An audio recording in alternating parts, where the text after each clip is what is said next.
இந்த மிளகு சீரகம் ட்ரை ரோஸ்ட் பண்ணதோட அன்னாசி பழம் இந்த பைனாப்பிளை வந்து ஒரு 3/4 கப் அதை இதில் சேர்த்துருக்குறேன். தக்காளி இதையும் இதில் சேர்த்து நல்லா அரைச்சிட்டு வந்துடுறேன். அடுப்பில் ஒரு வாணலி வச்சுருக்கிறேன். கொஞ்சம் எண்ணெய் ஊற்றிருக்கிறேன். தக்காளி நறுக்கி வச்ச தக்காளியை அந்த எண்ணெயில் போட்டு வதக்குறேன்.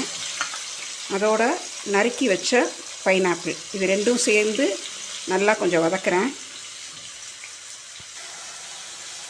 1/2 டீஸ்பூன் மஞ்சள் தூள், இது தேவையான உப்பு சேர்த்துறேன். துவரம்பருப்பு நல்லா குழைவாக வேக வச்சு நல்லா கரைச்சி வச்சுருக்கிறேன். அதையும் இதில் சேர்த்துறேன். பைனாப்பிளும் தக்காளியும் ரோஸ்ட் பண்ண மிளகு சீரகம் அரைச்சதை நல்லா கரைச்சி வச்சுருக்கிறேன். அதையும் இதில் ஊற்றிடுறேன். ரசப்பொடி 1 ஸ்பூன், இது எல்லாம்